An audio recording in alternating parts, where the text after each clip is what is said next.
भारत की प्राकृतिक सुंदरता वास्तव में अतुलनीय है। यह एक ऐसा देश है जहां हर धर्म, संस्कृति और परंपरा का स्वागत और सम्मान किया जाता है। दोस्तों, आप भारत के मॉन्यूमेंट्स में भी डाइवर्सिटी देख सकते हैं। इनफैक्ट भारतीय करेंसी पर भी कुछ आश्चर्यजनक मॉन्यूमेंट्स बैंक नोटों के पीछे की तरफ छपे होते हैं। दोस्तों, भारत की करेंसी यानी कि रुपी अलग अलग डिनोमिनेशंस में उपलब्ध है। कुछ नोट्स के रूप में है जबकि कुछ सिक्कों के रूप में।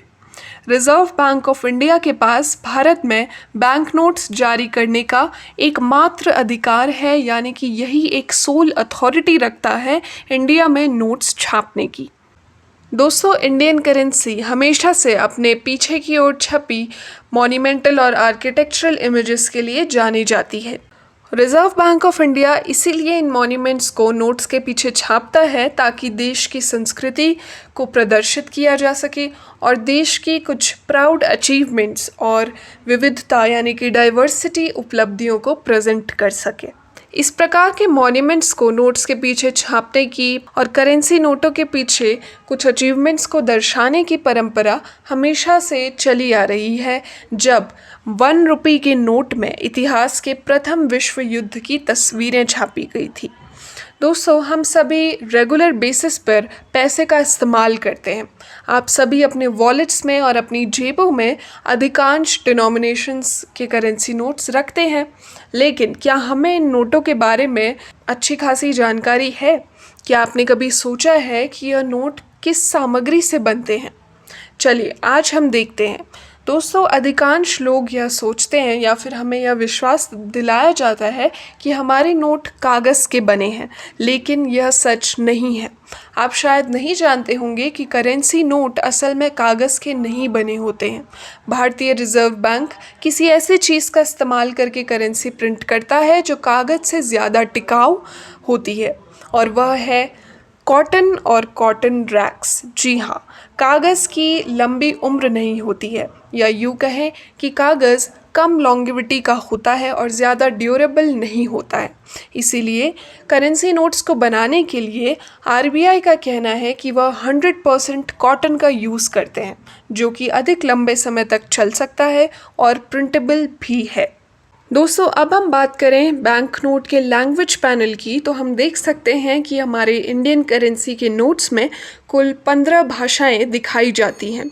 इसके अलावा नोट के सेंटर में प्रमुख रूप से हिंदी को प्रदर्शित किया जाता है और बैंक नोट के पीछे इंग्लिश लैंग्वेज को प्रदर्शित किया गया है। दोस्तों, अब आप सोच रहे होंगे कि बैंक नोट्स को डिज़ाइन कौन करता है?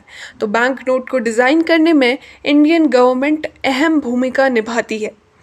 भारतीय रिजर्व बैंक एक्ट 1934 के सेक्शन 25 के अकॉर्डिंग भारतीय रिजर्व बैंक के सेंट्रल बोर्ड की रिकमेंडेशंस पर केंद्र सरकार यानी कि सेंट्रल गवर्नमेंट बैंक नोट को डिज़ाइन करने की अनुमति देना आवश्यक माना जाता है।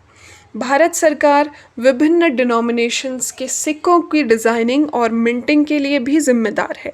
दोस्तों, इस पे हम एक वीडियो ऑलरेडी बना चुके हैं जिसमें आप देख सकते हैं कि कॉइन्स कैसे मिंट किए जाते हैं और असल में उन पे जो मिंटिंग मार्क्स हैं उनका मतलब क्या होता है।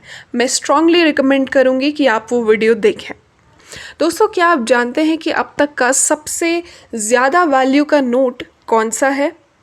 दोस्तों, रिजर्व बैंक ऑफ इंडिया के द्वारा छापा गया अब तक का सबसे अधिक वैल्यू का नोट है 10,000 का। जी हाँ, यह 1938 में और फिर से 1954 में छापा गया था। हालांकि इन नोटों को 1946 में और फिर 1978 में डीमोनेटाइज कर दिया गया था। तो आइए अब देखते हैं कि हमें नोट्स पर मौजूद सिंबल्स और स्ट्रक्चर्स के बारे में कितनी जानकारी है। मैं शुरुआत करूंगी 10 रुपये के बैंक नोट से। तो दोस्तों, 10 रुपये के नोट में कोणार्क का सन टेम्पल प्रिंट किया गया है। बे ऑफ बंगाल के तट पर स्थित यह कोणार्क का मंदिर भगवान सूर्य के रथ को रिप्रेजेंट करता है और इसके 24 पहियों को सिंबॉलिक डिज़ाइन से सजाया गया है। यह टेम्पल 13वीं शताब्दी में बिल्ड किया गया था और इसे 1984 में यूनेस्को द्वारा भारत की वर्ल्ड हेरिटेज साइट घोषित कर दिया गया था। अब बढ़ते हैं 20 रुपए की नोट की ओर। तो 20 रुपए के नोट में महाराष्ट्र की एलोरा केव्स को प्रिंट किया गया है, जो कि 600 एडी से 1000 एडी तक की 34 मोनास्ट्रीज और टेम्पल्स का एक सीक्वेंस है और बहुत ही आर्टिस्टिक क्रिएशन है, जिसकी सेंचुरीज को बौद्ध धर्म, हिंदू धर्म और जैन धर्म को समर्पित किया गया है।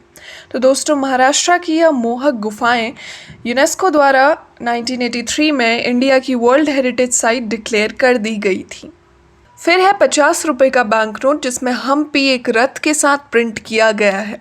तो हम्पी अंतिम हिंदू साम्राज्य विजयनगर की आखिरी कैपिटल थी।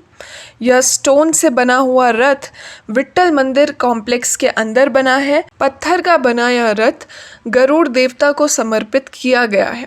इसमें गरुड़ की एक भव्य मूर्ति बनी है, जिसको भगवान विष्णु अनुरक्षण कर रहे हैं। अब बढ़ते हैं 100 रुपए की नोट की ओर। तो 100 रुपए के बैंक नोट में गुजरात की रानी की वाव को प्रिंट किया गया है। यह एक उल्टा डिज़ाइन किया गया मंदिर है, जो कि पानी की पवित्रता को उजागर करने के लिए बनाया गया था। इस स्टेपवेल की स्टेयर्स को 7 लेवल्स में डिवाइड किया गया है। इसके अलावा यूनेस्को द्वारा इसे 2014 में वर्ल्ड हेरिटेज साइट डिक्लेयर कर दिया गया था। आइए अब देखते हैं कि 200 के नोटों के लिए कौन सी आकृति है। तो 200 रुपए के नोट में मध्य प्रदेश के सांची स्तूपा को प्रिंट किया गया है, जिसे कि 1989 में यूनेस्को द्वारा इंडिया की वर्ल्ड हेरिटेज साइट घोषित कर दिया गया था। अब बारी है 500 रुपए की नोट की। तो 500 रुपए के नोट में दिल्ली का रेड फोर्ट यानी कि लाल किला प्रिंट किया गया है। यह विशाल रेड फोर्ट की रेड सैंडस्टोन पत्थर की दीवारें मुगल सम्राटों की शानदार शक्ति को रिप्रेजेंट करती हैं।